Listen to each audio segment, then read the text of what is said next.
All right, here's your rate update and market update for this week. A lot of action going on. Let's dive in and take a look at it. So, initial jobless claims came out this week, and they actually fell by 10,000, but they're still at 235,000, which is not really a strong labor market. But if we look at continuing jobless claims, that's at 1.85 million, which is actually the highest it's been in the last 3 years. That basically shows you the job market is not what you really think it is.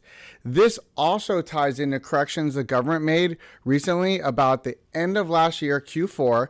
The government reported that they created 644,000 jobs. But when they reevaluated the number and updated them now as corrections, they created 344,000. So basically half the number. That's kind of a large error on the government's part. Next, let's look at GDP. GDP was released for Q2 and it actually came in at 2.8%, which is way better than the 2% estimate that the government expected. But as we look closer, out of that 0.8% of it was only because inventory is building up because no one's buying it, which means GDP is really at 2%. So not a real good environment for that either. Next, let's look at durable goods orders. Durable goods orders are goods that you buy for your home for long term. Those actually fell 6.6%. That's a massive hemorrhage of falling. But as you dive into the data and look closer, it was actually because they're not producing as many airplanes. And when you take that out of the equation, durable goods orders actually increased by 0.5%, which means no one's buying things. Now, let's take a look at interest rates and see how that's correlating into the real estate market. Interest rates this week is one of the best weeks we've had in a long time. The word is out. The Fed is going to cut rates. The September rate cut is almost for sure. You may even get one again at the end of this month, but the odds are low. But in September, that one's already for sure. So interest rates, let's take a look at all these. They're all based off a 740 FICO score. They're all based off 0 points. And for every single one of them, for the APR, add 0.125. So let's take a look. Conventional loans, 6.625%. That's pretty good. That's for loan amount 766 and below.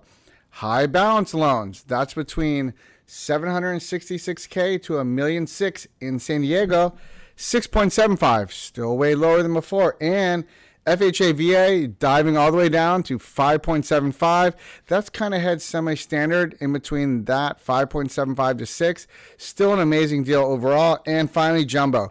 Jumbo is your one that's still hard to fight. That's varying between 6.99 and 7.125. So how does all this work in the real estate market and what's going on? Well, homes for sale now is now averaging between number of homes for sale in the market, 4,900 to 5,000. That's the largest amount we've had in a long time. Also, days on market for homes now, also averaging around 30 days.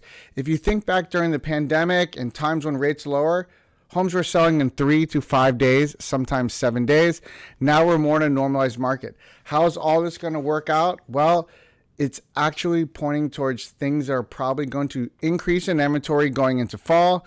I think things are going to continue to slow down because we're going to have a lot of chaos during the election period, but that chaos is going to breed opportunities for people who are going to find agents that misprice homes.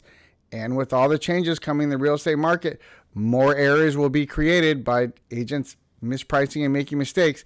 So if you're looking for a good time to find great opportunity in homes, that's going to be coming up this fall. Rates will be dropping too. Overall, your home value will still be slowly increasing. If you got more questions, concerns, hit me up. Otherwise, thank you for your time and enjoy the heat wave.